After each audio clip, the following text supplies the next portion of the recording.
Welcome back, everyone, and congratulations to you, Kathy. Welcome as a full member of the board. Stephanie, are Thank we you. expecting Amos tonight?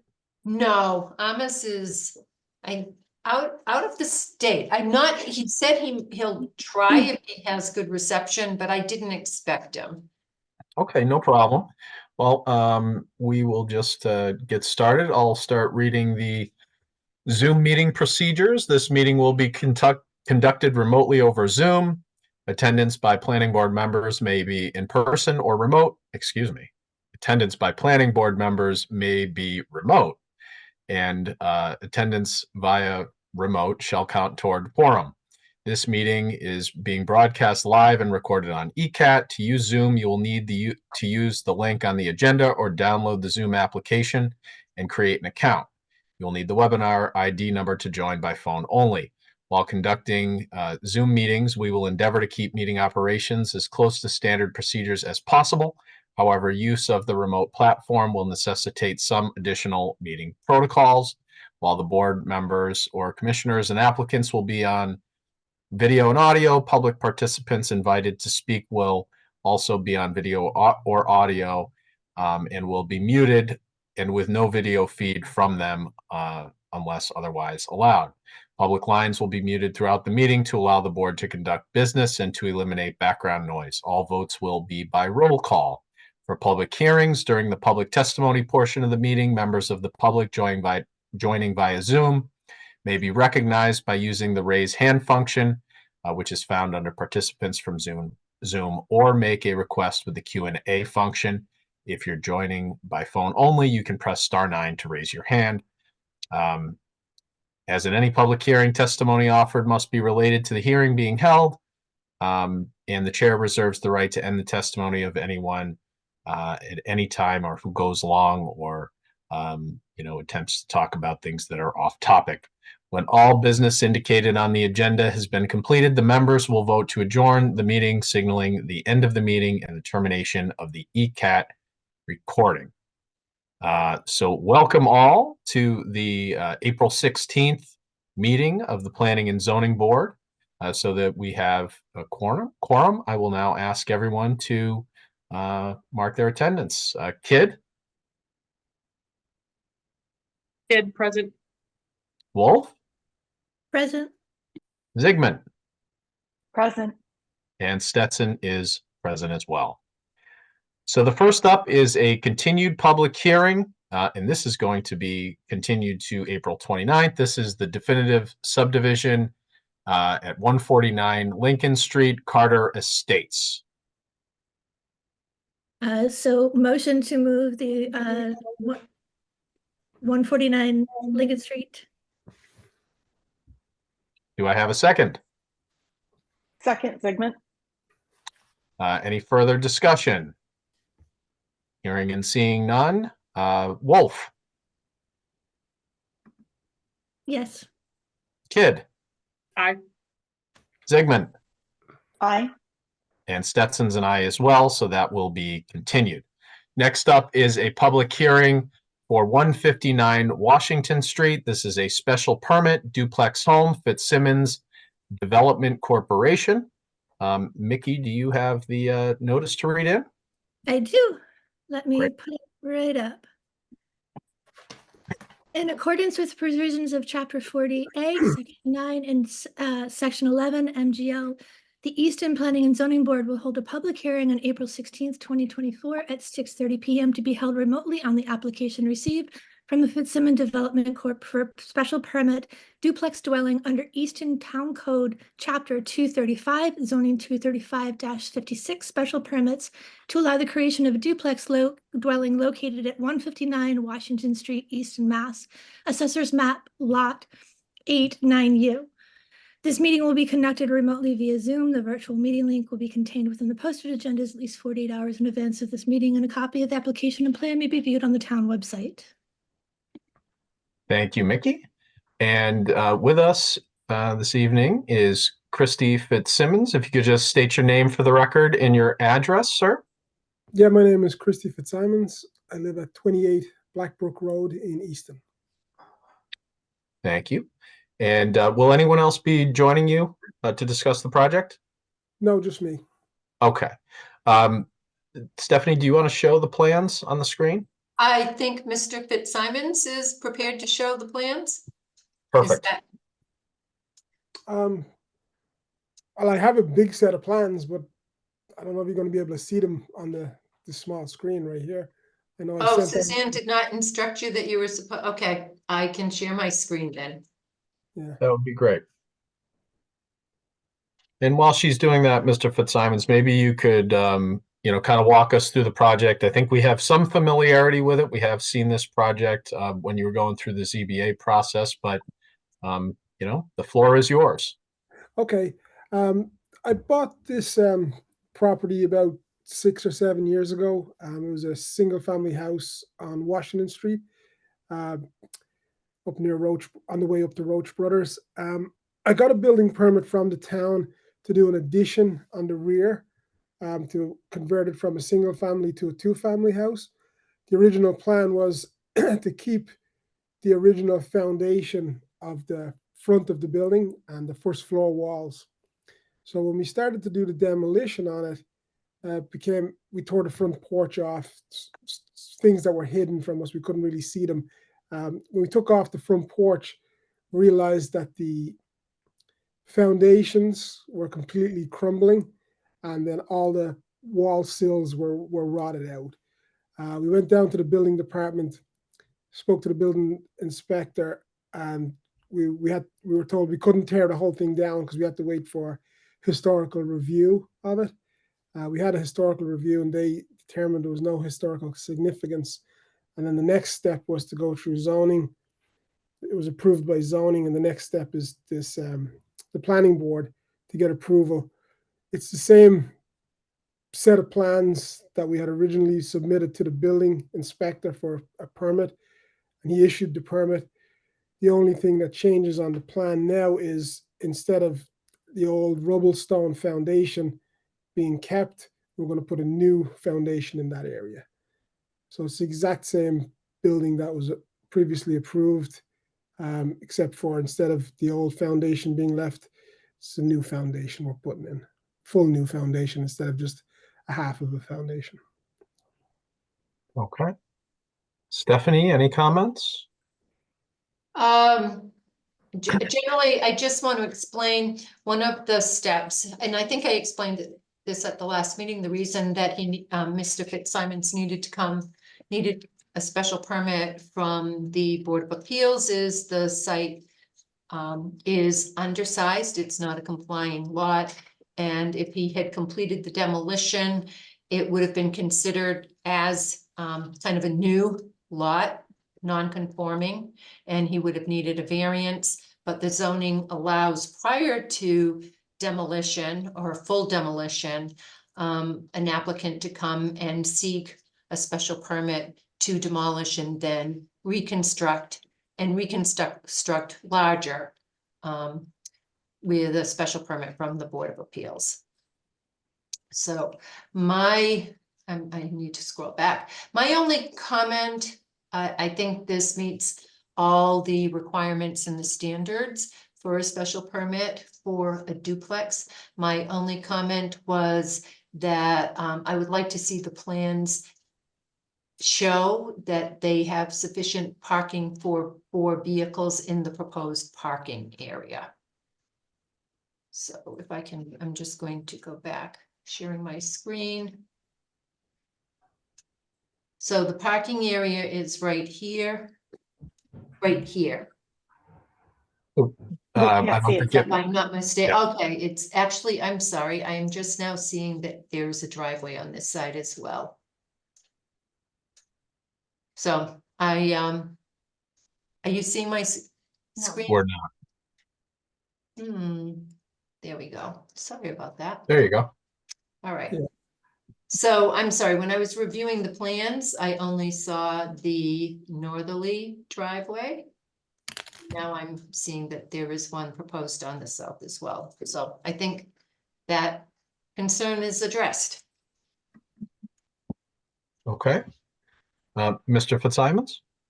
Yeah, right as Stephanie was saying that, I was going to say there's two curb cuts there already. There was two driveways on the property, and they were just going to stay the same as they were originally. There's one on the left and one on the right, and then there's a one-car garage for each unit as well. So there is two driveways, one on each side.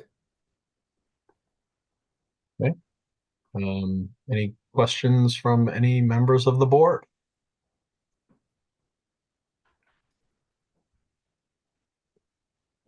What about, I'll open it up now to members of the public, as this is a public hearing. If anyone in the public has any questions or comments, now's the time to raise your hand. I don't see any hands raised. Okay.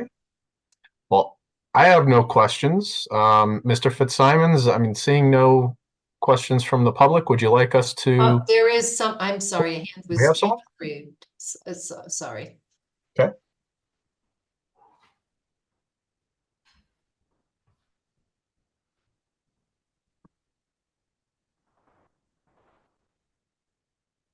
And let's.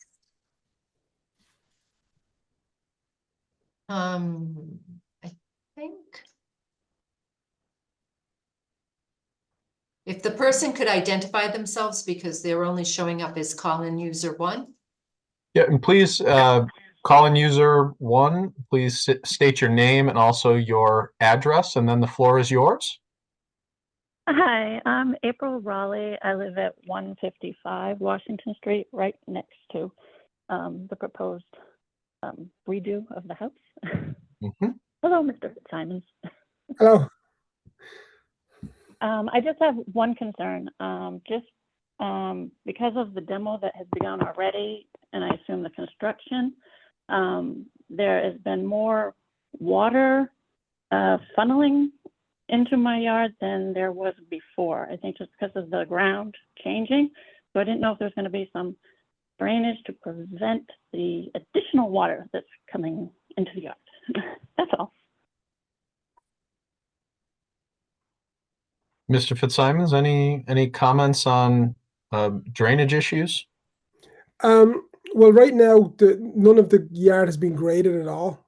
We stopped the work on the demolition. The guy who has the excavators up there has stopped all work until we got all the approvals in place. So right now they're on the front of it, where the northern driveway goes out onto Route 138 there. That's all elevated, where it will eventually be leveled off. That whole area will be leveled off. Right now, it's elevated. He made a berm to drive the trucks in and out to get all the old debris out of there. But we hadn't anticipated. Yeah, and I understand that. Yeah. I just want to make sure there's some kind of problem, so I don't have a lake in my yard, every time it rains. That's all. None of the grades have been set yet, as far as, because there's a whole new septic system going in the back. The elevation, there's dirt there at the front now that probably has moved drain water into my next door neighbor's yard, but that's because we elevated that to get trucks in and out. But on the proposal and on the plan, all that drops down, so it shouldn't be an issue. Okay, that's fine. I'm not trying to complain or create any problems. I just didn't want a lake over there all the time. I totally understand. Okay, Chair, if I may. Thank you. Yes, Chair, if I please. may. Yes. Just a follow-up question to that, Mr. Fitzsimons. So how long will it take to resolve that temporary berm and kind of grade everything out? Are we talking a few months or? Well, no, if we get permission to take out that foundation at the front there, I know there's a 20-day wait period after a decision is made. I think there was on the zoning board of appeals, there was a 20-day wait before we can do anything. I didn't know how long the wait, if you guys approve this tonight, I didn't know how long the wait would be, but we'd hope to start work almost immediately. So as soon as we start work back there again, we'll be leveling everything out. So Bob, can I answer that? Please. The Board of Appeals he needs to wait the 20-day appeal period because it's a special permit to demolish and then reconstruct. The planning board, once that waiting period is up, you do have the 20-day appeal period because it's a special permit. However, that wouldn't prevent you from doing your site work. You could move forward with the removal of the foundation and just grading things out. Okay, well, we'd be ready to start almost immediately as soon as that other 20-day period is up, we can start. And I think that started a week ago, or this day last week was the previous meeting. So Right, yeah. we're probably like 16 day or 15 days into it right now. So if we get approval tonight, within 2 weeks we can get that all taken care of. It won't Yeah, I take mean long. that's positive, and you know, I mean, I don't think that anything we do here should necessarily hold up. You know, if there's a temporary solution that you guys can put into place, I mean, I don't think it's fair for your neighbor to have to live in, you know, swampland that she wasn't subjected to previously, you know, just because you're applying for Yeah. permits. That's not really a land use issue for us to be deciding, but just as a good neighbor, I think No, she's no, raised. be courteous to my neighbors, of course. Yeah. I'd take care of that as soon as I'm legally allowed to. So if I can do it tomorrow, I would, but I know I have to wait for that. Sorry, I have to wait for that 20 days to be up. So in 2 weeks, I'm sure we could have that whole thing cleared, and that issue will be resolved. Right. Well, I don't have any more comments. Does anyone else from the board or anyone from the public? Mr. Fitzsimons, would you like us to close the public hearing? Yes, I would, please. Thank you. Great. I will accept a motion. Motion to close the public hearing? Do I have a second? Kid second. Second, Sigmund. Okay. Any further discussion? Hearing and seeing none. Kidd, Aye. Wolf, Aye. Zygmunt, Aye. and Stetson's an aye as well. Do I have a motion on the project itself or any further comments or questions?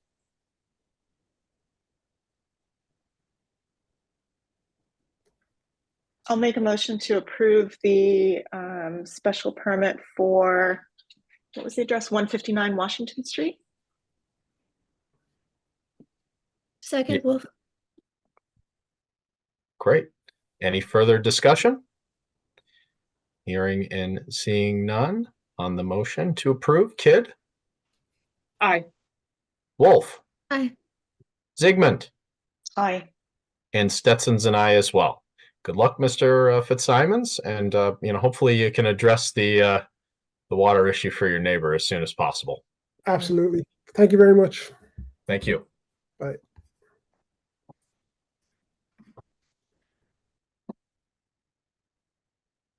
Okay. The next one up is on Old Forge Commons. This is an architectural review. I'm gonna jump off. I've been recusing myself on all of these matters. Mickey, you are taking over as board chair. All right.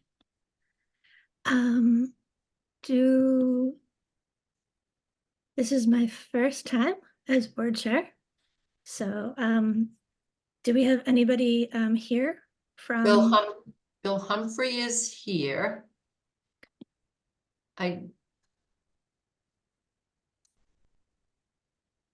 Bill, are you, there you are. I'm here. Sorry, guys. I'm sorry, guys. I have my grandkids here and they're all over me. So that's a good thing. Oh, thank you and welcome. Thank you. Do you have the plans to show to us for the I architect? will, yeah, I have to, so I'm not very good at this, as Stephanie knows. So I have to bring let me share the plans. Hold on one second. I have to shrink my screen here. Hold on. Bear with me. Hold on, I gotta close this, close this. All right, there we go. So, Suzanne, what, plans, which 3 lots do I have coming up tonight? I know it's not 3. I did that 5, one. 6, 18. 5, 6, 18. All right, so hold on. 5, 6, 18. So let's do 6 first. Hold on. Oops, hold on. I gotta shrink that down. Rats. I gotta do the share screen and open that up. I'm sorry. Hold on 1 second. Share screen. And let me open that up again. All right. All right, so this is lot 6 that I'm going to show. So I'm going to get to unfortunately, this is all the engineering stuff for us. So this is the front elevation. And so that's the front elevation here. And again, this is, you see the metal roof here, carriage house doors, board and bat above, farmer's porch above. And I'm going to go through this quickly because they're all pretty much all the houses are the same in there. You can see that's a real elevation. They have 12-foot sliders with atrium over it. This is a side elevation. Floor plans, it doesn't matter, but it's more the elevations. That's why we should be here. So this is lot 6. Do you guys have any questions on this guy here?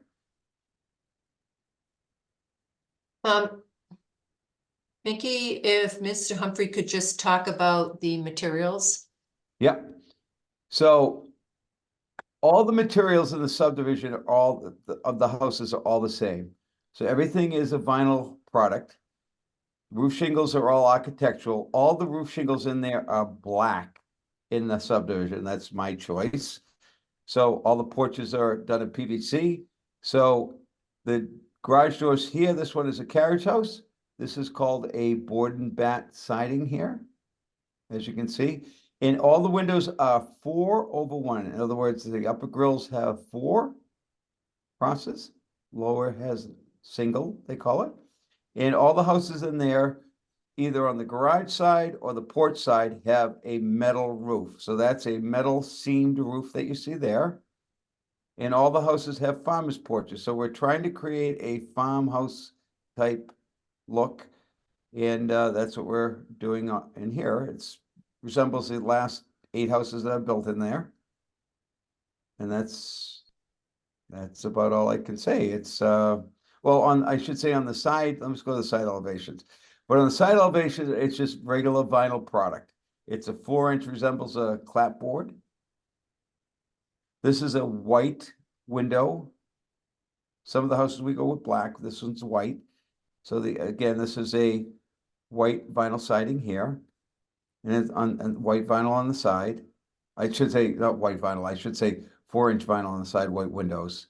But it's more on the front elevation as we go back, where it takes on the farmhouse view. Mm-hmm. So we try to create. You can see here we have the oversized rake boards.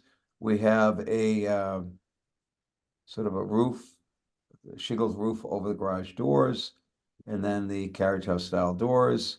And the farmer's porch and the metal roof. That's what we're trying to create here. This is a smaller house in there. This is a ranch, 1,800 square feet. All right, thank you, Mr. Humphries. You're welcome. And let me Mr. bring up. Yeah, why don't we go through all 3 and we can save the questions if there are any. Yeah, for the- sure. Yep. Just bear with me though. I'm not good at this, so bear with me here. So I just did that, and I know I'm still in the Zoom, but now my screen's saying Zoom. So I'm going to bring up the next house, which is Suzanne again. What was it again? That was 5 and 18. 18. Let me do 18 now. Hold on 1 second. So 18, this is going to be the same. Can you guys see that? This coming up? Is this coming up, I hope? Mm-hmm. All right. Yeah. So this house here is also a ranch in the subdivision. A little different. So this particular house here has the metal roof, has a dormer over the front with a couple of small awning windows here. This particular one here, they wanted to have railings in the front of the house. Again, board and bat, carriage house doors. This house is about the same size, same idea. You'll see it looks pretty much the same on the side elevations, etc. I know the elevations in the back and the rear are sort of boring because it's just regular siding, regular rake boards, and the windows are 4/1. Here you'll see the 12-foot slider with the window above. Same with the side elevation, but again, going back to the front elevation, which is where you see it, so you'll see on the front door here, we create a nice front door. So we have the side lights, and then we go with the oversized front door. Again, see how we do the 4/1 sort of scheme here, carriage house doors, board and bat siding here, roof over the garage doors, boxed rakes here. Same idea. So this here is lot 18. All right, so we did 5, 18. No, I'm sorry, we did 6, 18. And Suzanne, what was the next one? I'm sorry. 5. 5. Mhm. So we did 6, 18. Let me do 5. Hold on. Give me 1 second, guys. All right, and this again is a ranch, same style in the subdivision. This has a double dormer in the front. The other one was a single dormer. Double dormer in the front, board and bat in the front. Same doors, carriage house, farmer's porch, 4/1 grills. As you can see here, this house again is about 1,800 square feet. Siding's all the same. It's basically the 4-inch clapboard type siding, vinyl. And in the back of the house, 12-foot slider. The sides, if you looked at each 3 houses, you couldn't even tell the same difference from the sides. It's the front elevations I've done some changes on. So even though these 3 houses are all ranches, what I did for changes is some, like this one here has double dormers, the other one has a single dormer with 2 windows. So I changed it up. One of the other windows, front over the garages, I did a smaller awning window, just to change it up. They're beautiful house designs, and again, trying to do the farmhouse design. That's what I said I've done from the beginning, and they all complement each other. Black roofs, black metal roofs in the front. It's just very nice look, and obviously they're selling like wildfire, so people like this design. And that's it, guys. All right, thank you, Mr. Humphries. welcome. Board members, do you have any questions for Mr. Humphries?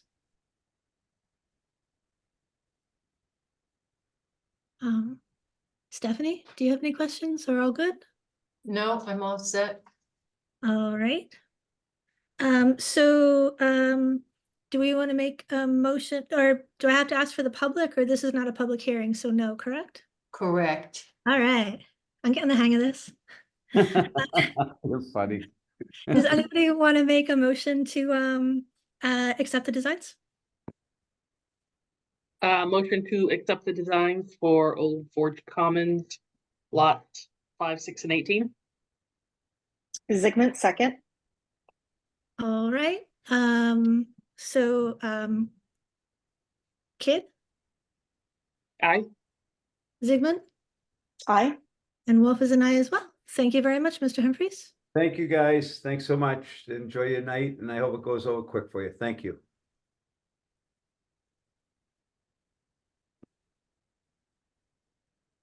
All right.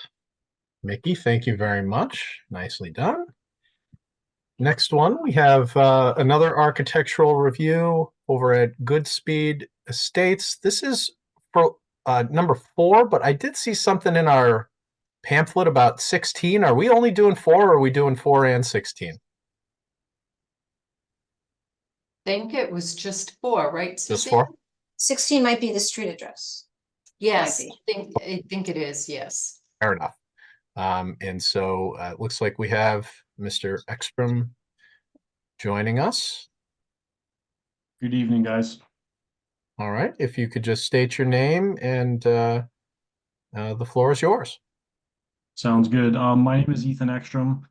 I am a representative for the developer doing Goodspeed Estates. I've built and designed most of the homes in the subdivision. And sorry, I'm having trouble with my camera tonight, but hopefully you guys can hear me all right. So that's a little bit of background. basically, this is the last lot in the subdivision to be built.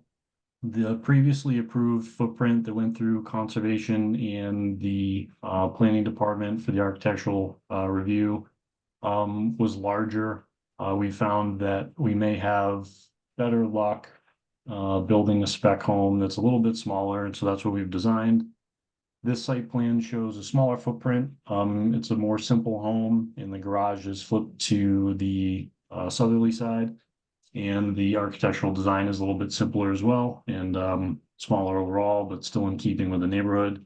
All the materials will be similar, and you know, the massing and the look will be similar as well. So that's about it. All right.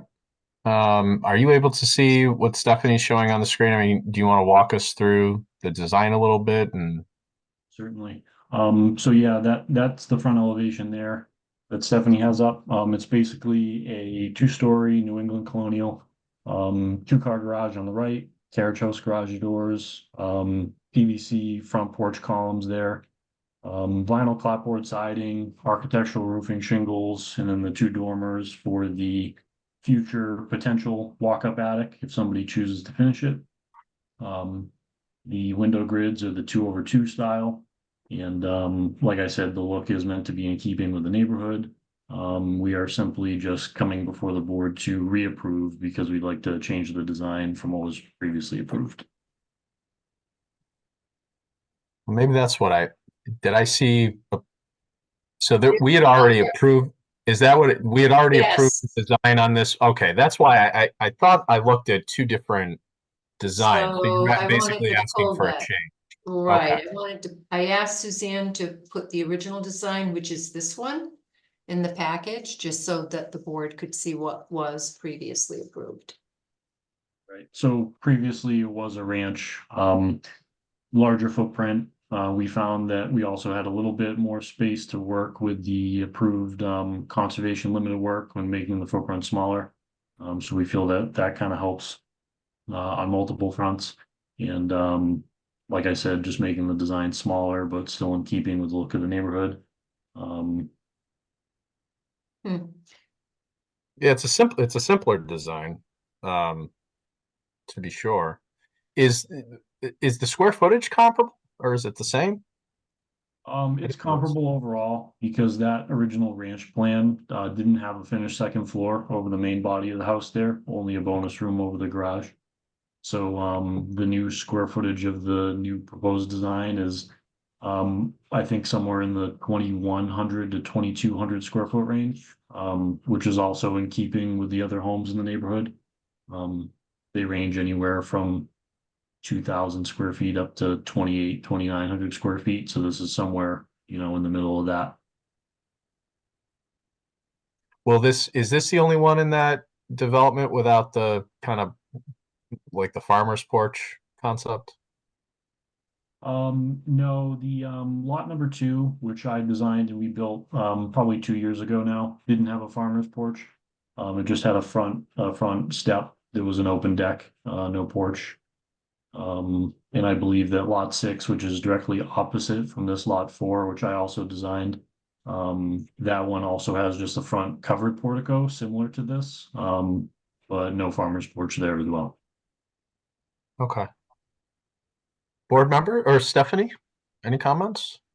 No, Board no, I think, members? with the other buildings that Mr. Ekstrom just described, the other houses and the duplex, which also houses the affordable unit, it's a mix of styles within this development. Yeah, I agree.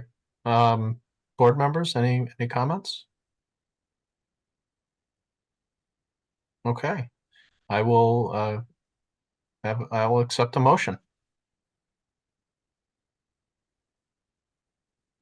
Motion to approve, Goodspeed Estates lot number 4. Do I have a second? Any further discussion?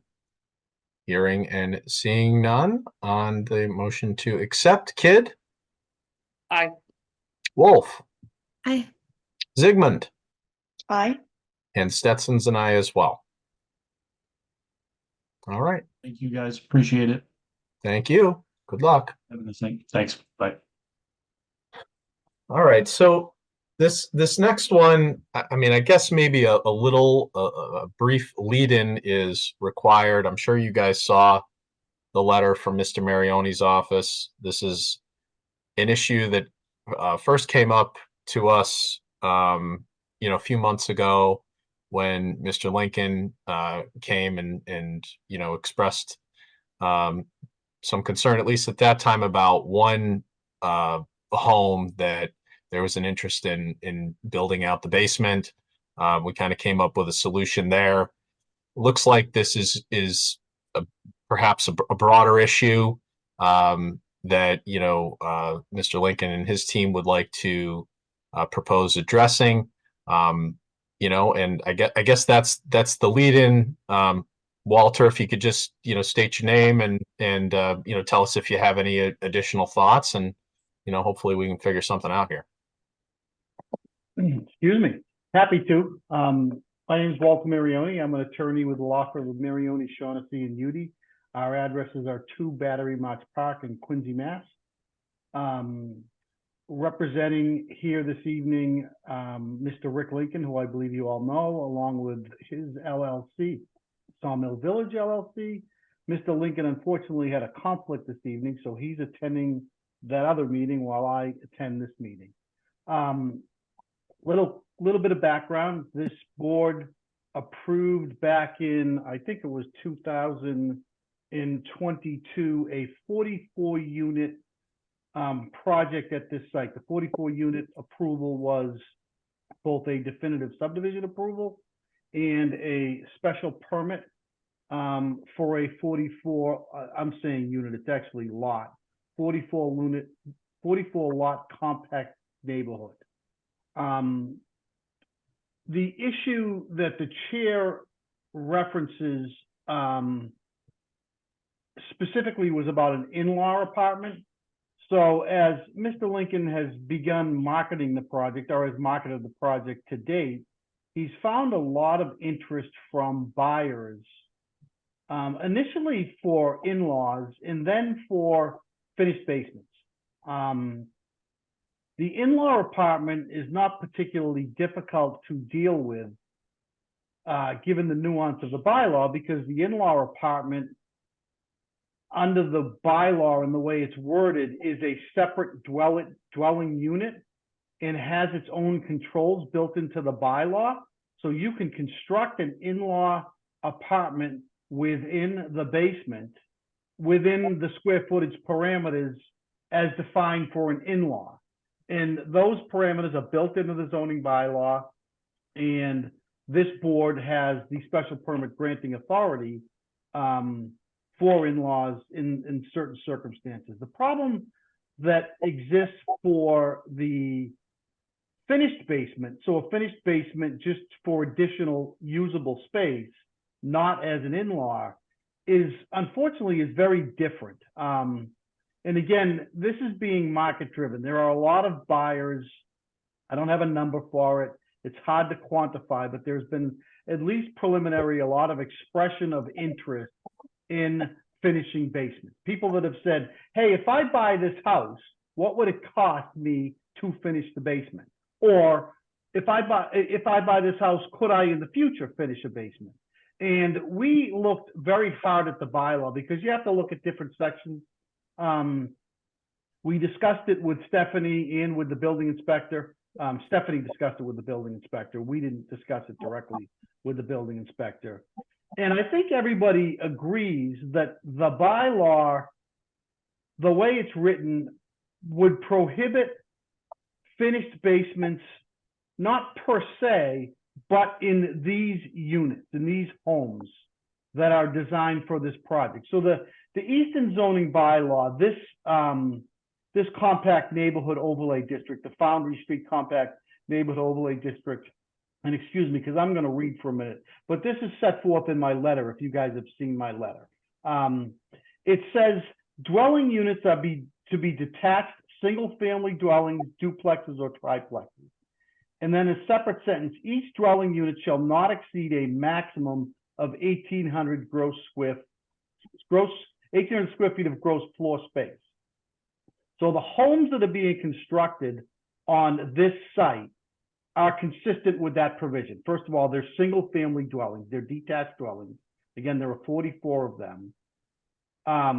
And they measure approximately 1,800 square feet. There are several models.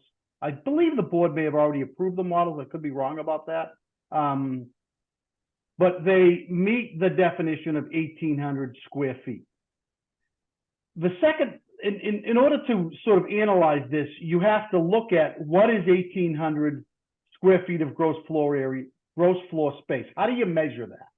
So you have to go to the definition section, which is outside of the section dealing with the compact neighborhood overlay district. It literally is in the definition section of the bylaw. It's entitled floor area gross.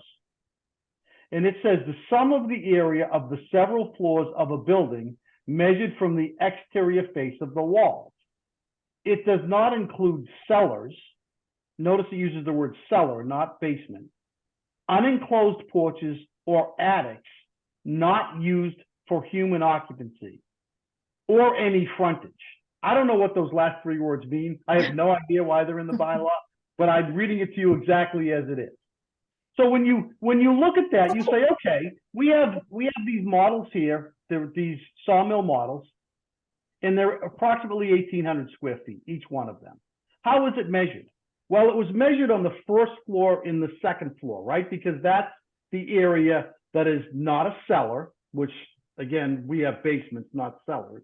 Very similar, but technically by Webster definition, they're different. It's not unenclosed porches and it's not attic. So it's the first and second floor.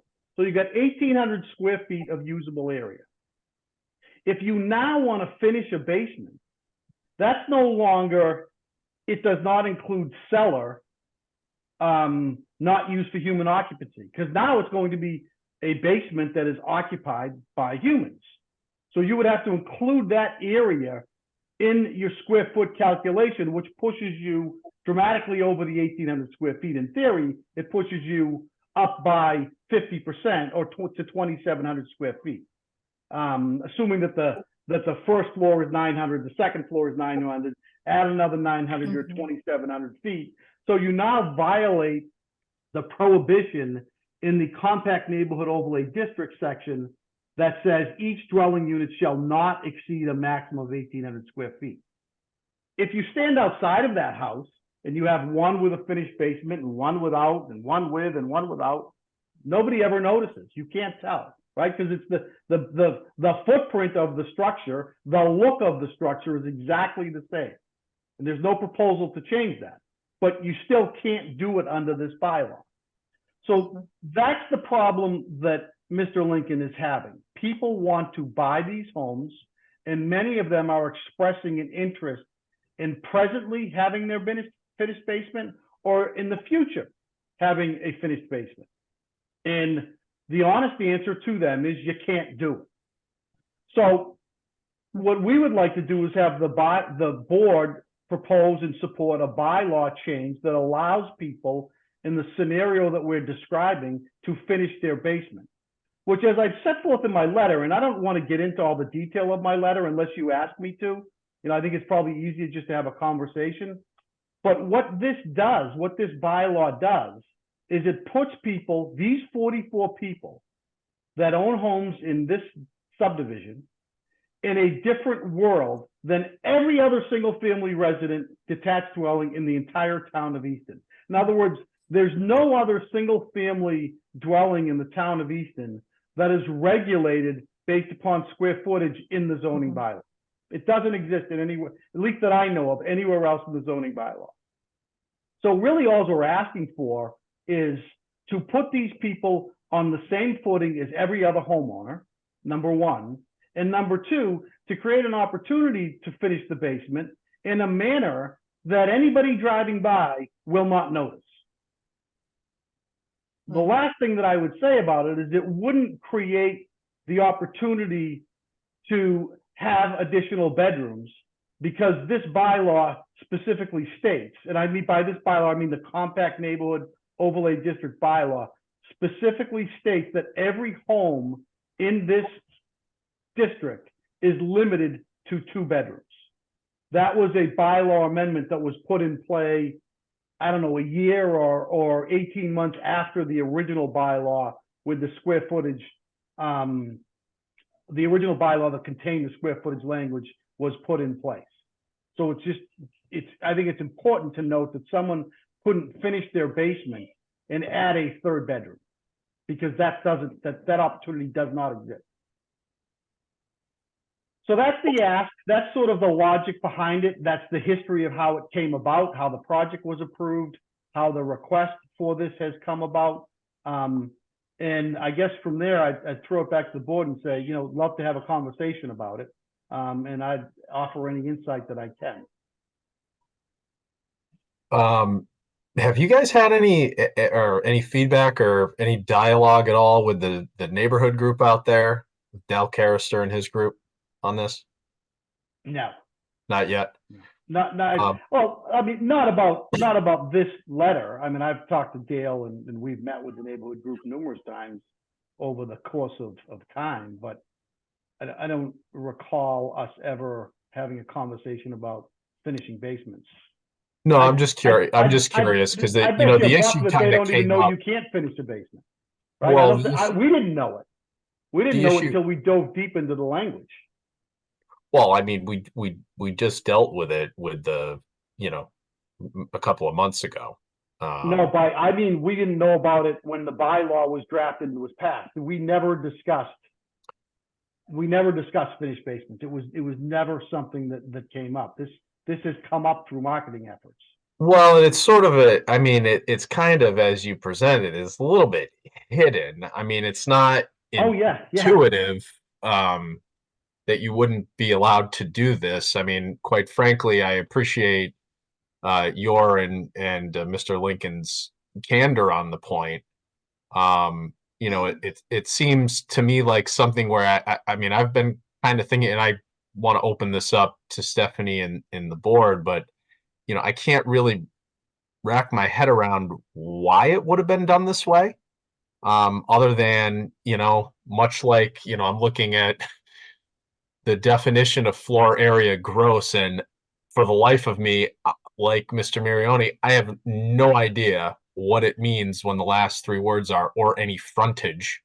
I don't know how you could include frontage in that calculation. I mean, it's just some of these things sometimes they slip through the cracks, and it happens, and it takes a marketing effort like this to figure out that maybe you need to correct something. That's my gut impression, but I welcome everyone's thoughts here. Can I just offer one more comment? That I was on the committee that recodified the zoning bylaw. I don't remember what year we did that, 2015. Yeah, it was before my time. Yeah, when I chaired the Board of Appeals, I served on that committee along with your predecessor, Mr. Chairman, Stephanie's predecessor, the previous building inspector. There was another member of the Zoning Board of Appeals who's currently the chairman of the Zoning Board of Appeals. And Mark Bobrowski was retained by the town. And essentially what we were doing was taking the existing zoning bylaw and codifying it in a form that would fit into sort of the section of the zoning bylaw would fit into what we then had and was known as the Easton Town Code. So all the bylaws for the town. And it started out as just a reformat of that. And we took the definition section and all the bylaws and just literally just rewrote them. And as part of doing that, Mark Bobrowski was tasked with identifying areas of the bylaw that probably should be updated, right? So that we would do it all at the same time without overcomplicating it and bringing something to town meeting that was a completely new bylaw. And that kind of evolved into Mark taking his canned zoning bylaw that he used in other towns, because Mark does a lot of this. He's hired by a lot of towns to update their bylaw, and taking those sections and sort of replacing some of our sections. And then we would chime in with, well, you know, we, as the chairman of the Board of Appeals, we often see this as a problem. So the bylaw that was codified became a bit of a hodgepodge. And we knew at the time, and we openly discussed it in these meetings, that we were going to have to make many corrections as we then started to use the bylaw, which I think is normal of any zoning bylaw, right? The zoning bylaw is very fluid. Yep. And you're constantly updating it. You're constantly correcting it. You're constantly making changes to meet the world that we live in today versus 5 years ago. So it was a bit of a hodgepodge. There were definitely some typos and other things that were in there that we just couldn't collect and correct. But also that bylaw and that form of the bylaw did not include any of the zoning in this whole district, including this overlay district, this compact neighborhood overlay district. So the compact neighborhood overlay district got put in 2018. Initially, the compact neighborhood overlay district was ahead of the zoning for the whole Five Corners corridor. And I'm probably getting into too much detail here, but I think the history explains why these issues exist. So when Rick Lincoln had the opportunity to buy this land, I went and met with this is how long it was the prior town administrator, and we came up with this concept of we would redo the zoning or do an overlay zoning that would allow for housing to be built there. Didn't know how it was going to happen yet, but we had enough confidence in the fact that David Colton was willing to support it that Rick went ahead and bought the land without any zoning in place. At the time, we were so far ahead of the sewer project that it was thought that this land was going to be developed and built prior to sewer. In fact, at one point, it was going to be built on a common septic system as a condominium project, and then the septic system would be disconnected and it would be connected to sewer when sewer was available. So it's been all over the place. Ultimately, the Five Corners zoning started to catch up, the sewer started to catch up, but it didn't catch up enough. So this district was put in place before the Five Corners zoning was put in place. And then the Corners zoning was put in place, and it sort of swallowed this district into it. So I'm just not sure that when all these pieces were getting put together, that anybody, including myself, I fall on my own sword here, went to look at the definition of gross floor area because it already existed. And it was pulled from a Mark Bobrowski zoning bylaw that was a hodgepodge with the old Easton zoning bylaw, and said, oh boy, we better make sure that this fits in with the 1,800 square feet. I guarantee you, I never thought about that. I bet you $1 that nobody else ever thought of it either. And therefore, here we are today. So I think that's just a little bit of probably too much information, but it's a lot of information that, you know, bits and pieces may explain how we get here.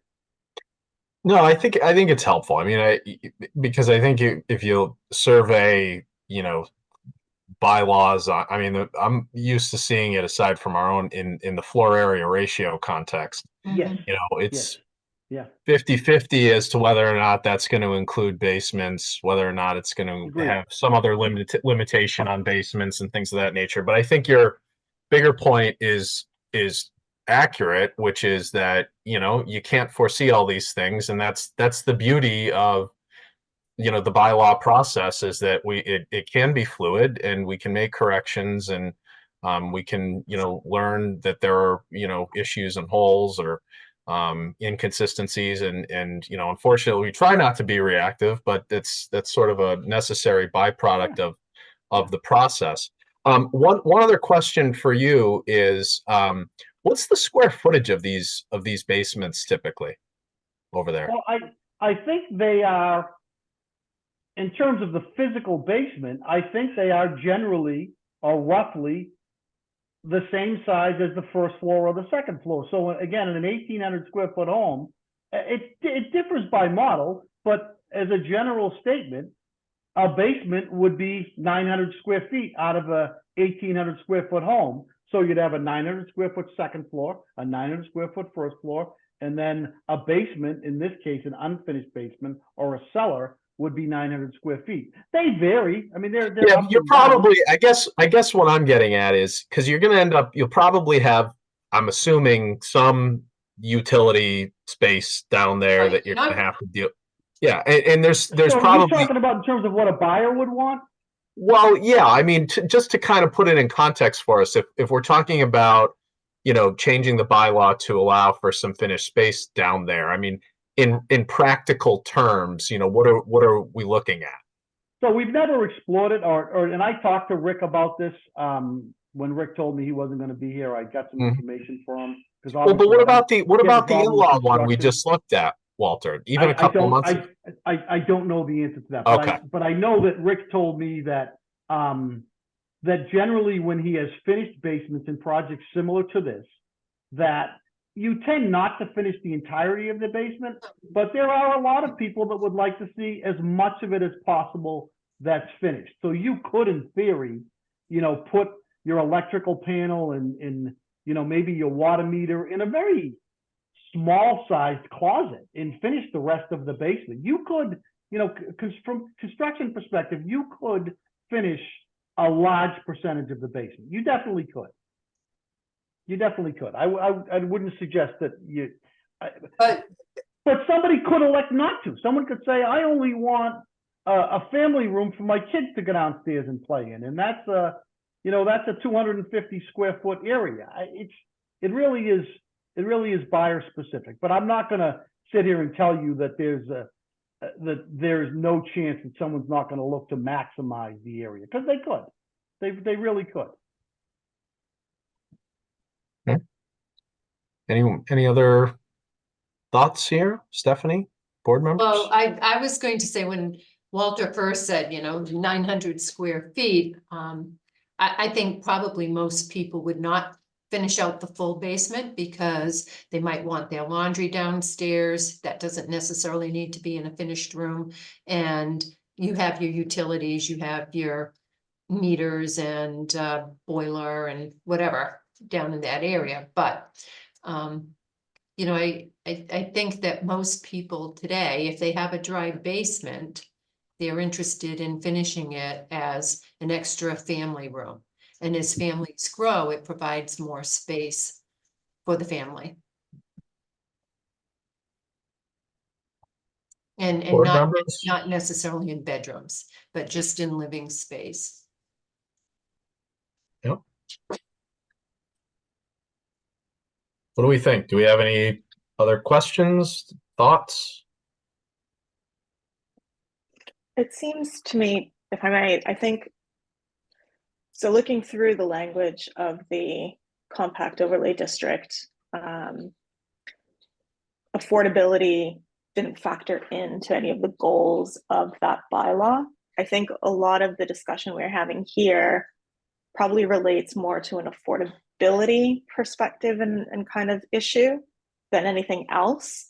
So the purpose of that bylaw was not to try and address that issue. It was to look at, I think from, my quick reading of it, it was more about walkability and making it, smaller scale physically so that you preserve more open space and such.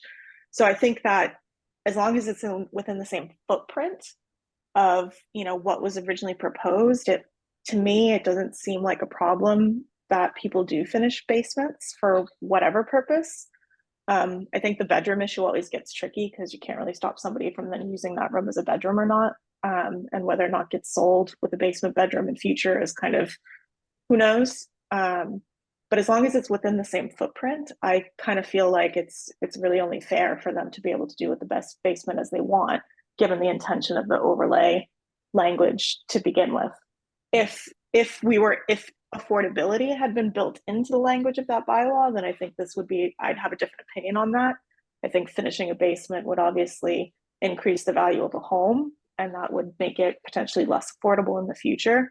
But given that language, I don't think is in there really as a purpose. I think it's only fair for people to be able to finish those basements. So Bob, if I could just add something to that, Sure. I actually worked on and wrote with help from Walter and the prior chair, the Compact Neighborhood Overlay District. And I do believe it was the 1,800 square foot limitation was related to the massing and not to limiting the living space other than the 2-bedroom restriction. Yeah, I mean, I kind of feel like if it was intentionally done this way, that it would have been a little bit more overt. I mean, that's just, that's typically the way that things are done. If there's something that's front of mind or top of mind, you kind of put it in there in a way that's just a little bit more straightforward. So that's helpful. I mean, I appreciate Joanne's perspective on that and in the background and history that I've heard here tonight. I mean, do we have Mickey, Kathy? Do you guys have any thoughts or questions? Mostly just listening and understanding, as I wasn't on the board at that time, so just trying to get a good grasp of it. But I agree on the affordability piece that Joanne brought up. It had not seeing it written in there. I don't see why it would not be fair. Yeah, just on the affordable component part of it, this project in this bylaw was never intended to address capital A affordable housing, like what we do with MBTA zoning and 40B and those things. Interestingly, the initial version of this project, or the initial idea of this project, when we first met with David Colton, the state, what was then DHCD, was talking about doing something similar to 40R with, I forget what you call it, but it was workforce housing. And Mr. Lincoln was willing to explore the idea of a capital A affordable housing project, like what you, were wondering whether or not this project was going to or intended to address that. And the problem is that, and we actually met with DHCD over this. The problem was they just couldn't get their act together fast enough to pass something that would work. And I think Stephanie was probably on board when we first started talking about that. I think Stephanie had come back to town, and Wayne and I had conversations with yeah. Bill Reel, I think his name Yep. was. Yep. So this project could have been that kind of project. It just didn't end up there.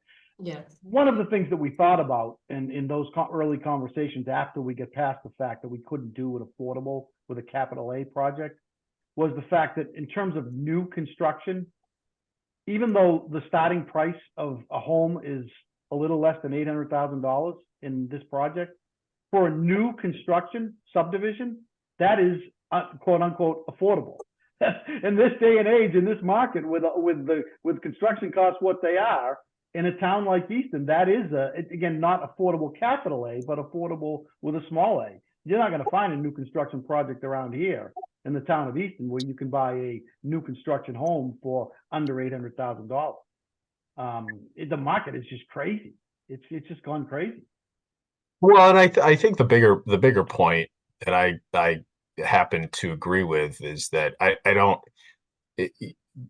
think what Joanne is saying is that there wasn't any intentionality here, like to leave the basements out, and I think that's worth, because I mean the reality is if anybody had discussed the issue, it would have been addressed a long time ago, I'm sure. And so we are where we are. So I mean Kathy, we haven't heard from you. I welcome your thoughts as well. I just was curious because there's two suggested wordings in the letter, and they're quite different. And if we were to talk about supporting this amendment,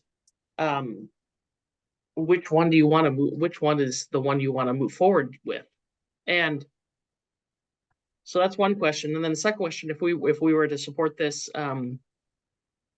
this have to go then to town meeting to be voted on? Yes. Right. Okay. Yes. So it would be a fall town meeting. All right. So yeah. I mean, Sorry, I go think ahead, it's Kathy. that's a really good point. I mean, but Stephanie, we don't, I mean, we'd have to go through the whole process of, A hearing process and, right. yeah, I mean, And we could send it out with both options and get feedback, right? yeah, I mean, I would like to have, I would suggest the board have some discussion around the two options, which I don't think the board necessarily needs to do tonight. I think what Walters and Rick Lincoln are looking for is the board amenable to a change that would allow finished basements? I read through these and, you know, I like to give it more thought because as Walter points out, zoning changes and bylaws tend to be fluid and you find things after that you didn't intend to. So I like to spend a little more time trying to make sure that there aren't some unintended consequences when you're making the change. Well, I tend to, just in terms of my own 2 cents, I tend to think that, you know, smaller incremental changes are the best. And I kind of think the first one is that it's addressing a specific issue. But I agree with you, Stephanie, that, you know, maybe we need to think about this a little bit. So if I'm hearing correctly, and, you know, please feel anyone chime in. I mean, it sounds like we're supportive of the concept and, you know, we should start to bring this to the next step, which would be, you know, discussing the language and then, you know, sending it out for public hearing and comment. Pardon me, I have fire alarms going off. I'm gonna be back. Yeah, yeah.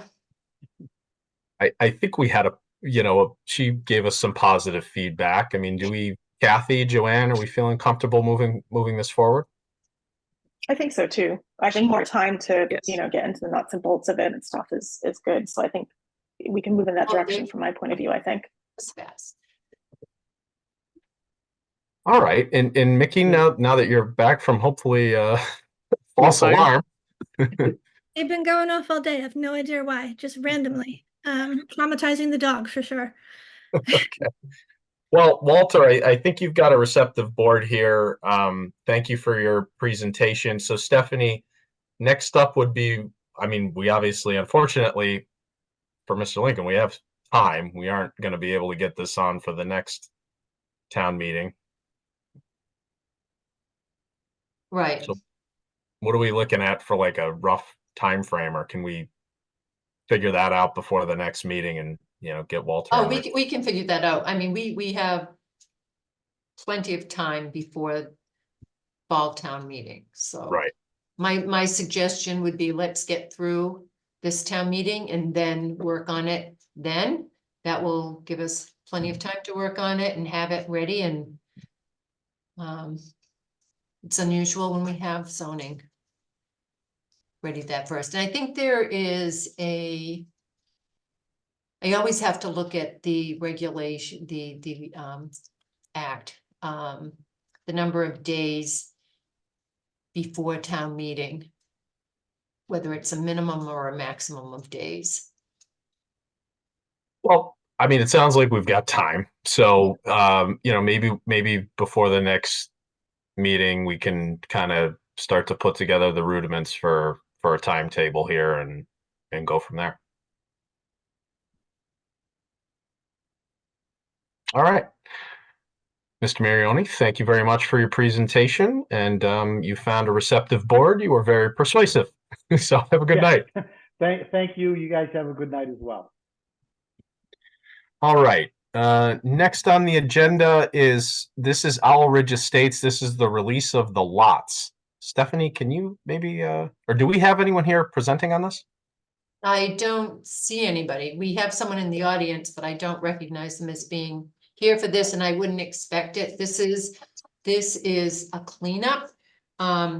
Generally, when we do accept surety on a project, performance surety, the purpose for doing that is so that the lots can be released and the town has something, a type of bond in hand that if the road weren't to be completed, that money could be pulled to complete the road. You don't release the lots until either the road is fully complete or you have the surety. In this instance, we overlooked that we needed to get the board to vote to release the lot. So this is a formality, asking the board to release the lots for Owl Ridge. All right, I will accept a motion. So moved. Sorry. Do I have a second? Kid, A second. Great. Any further discussion? Hearing and seeing none on the motion to release lots 1 through 6. Kidd, Aye. Wolf, I Zygmunt, Aye. and Stetson's an aye as well. Okay. Did everybody got a chance to take a look at the hybrid? Did everyone receive the hybrid dates? It was in the binder. Okay, good. I'd seen them before, but I thought they looked pretty good. We're trying to do one a month just to at least have the option, and it's going to be hybrid. So, if board members need to attend remotely, that's totally fine. And do we have anyone have any comments or questions there? Okay. Then on to the meeting minutes. I looked at them. I thought they looked fine. Anyone else have any feedback? As someone who was not there, they were very helpful. Thank you. Okay, I will accept a motion. Motion to accept the minutes as presented. Zygmunt, second. Any further discussion? Hearing and seeing none. Kidd, Aye. Wolf, I Zygmunt, Aye. Stetson's an aye as well. On the chair report, I mean, Stephanie, it's still we're gearing up for town meeting. That's still number one priority here. What do we have left? And thank you to all of my fellow board members for all your hard work and participation. Especially, I know you guys have been helping out, in the extracurricular events that we've had going on and had planned, and have done a spectacular job. Stephanie, what do we have left for those events? So we're scheduling 2 open houses. One will be at the Queeset House, one will be at the Frothingham Hall Council on Aging. Those were suggested as places where, 1, a lot of people will gather, and 2, a place people like to go to. I'll have those dates before the end of the week, and I'll get those out to folks. We're planning those to occur between 4 and 6 o'clock. It'll be a drop by. If board members are available to participate, we certainly will welcome you. We're not expecting a big turnout, but we definitely want to give an opportunity. Bob wasn't able to attend with me, a presentation to the Finance Committee last week, and that was so they could vote to recommend. That was a very positive experience. They were very positive on the presentation and in the zoning. We had done a presentation to the Finance Committee probably in February, and they did vote to recommend. So we have that behind us. And then Bob and I are going to be doing dry runs on the presentation before a hopefully friendly audience, but to critique and make sure that we're on point with the message. Well, that's, it feels like ancient history, but the same night that Kathy had her interview, you and I also presented to the select board, and we also had a very positive reception from them, as well as the town administrator. So, it's a full court press. We're trying to get the word out. And Stephanie, if you could send those the dates for the 2 open houses, I'll do my best to attend at least one of them. And obviously I welcome my fellow board members as well. And how did it go, Kathy, or was it Joanne and Mickey? Kathy and Joanne. Kathy and Joanne. How'd it go? Yeah, it was pretty good. Kathy started the first part of it, manning the board. I'll let her talk about. She seemed to get a little bit of traction afterwards, basically, just as I came on and swapped with Kathy, there was a lot of live entertainment happening. Yeah. So everything kind of died down after that. I did try and move our board to actually the foyer to try and catch people as they were kind of leaving. Yep. But nobody even looked at the board. They just kind of left. So I left a little bit early before the formal conclusion of the event as well too. But Kathy, I think Kathy had some good talks. Yep, I got to have multiple conversations with the folks. One couple, you know, were already very in tune with what was going on. They're from the I can't remember what they call that group that Dale leads. Oh, the Furnace Village Neighborhood Yes. Collaborative. Yes. Yep. So they were very in tune, and you know, we're happy with what the final plan was that we voted on and we'll be taking to town meeting. And then I've talked to some other folks that had heard of it but weren't really aware, and we're happy to learn more. Oh, So good. and I talked to some folks from Stoughton who, you know, they're going through the same process there as well. Yeah. So Good. Stephanie, did they have the cards to hand out? They did. Yes. Oh, good. Yep. Good. Yep. Yeah. And then we Definitely have got handed out a lot more than the flyers. Pardon? Definitely handed out a lot more of those than the flyers. I don't. Sure. I sent the flyers with you because we already printed them, but I had not printed any more because we found the same thing. People really wanted the business cards, and I think they work well. And then on May 4th, we have the NRT. So I will be there. I will be there to set up in the morning. And again, I know we have, I have it written down. I think Mickey and Kathy I plan and to be there, Joanne. yep, I Yeah, can help as well. yeah, that's great. And then I will probably, I think it's 4 hours in total, is swap off, and Wayne's going to come and relieve me, and he'll clean up. So. Wonderful. Well, everyone, thank you all for your time and efforts. And I think if there's nothing else, I will accept a motion. Motion to adjourn? Second, Wolf. All right. On the motion to adjourn, Kid. Aye. Wolf. Aye. Zygmunt. Aye. And Stetson's and I as well. Thank you all. Thank you, Stephanie. And thank you, Welcome. Easton. Good Everyone night, have a Good night, nice night. everyone.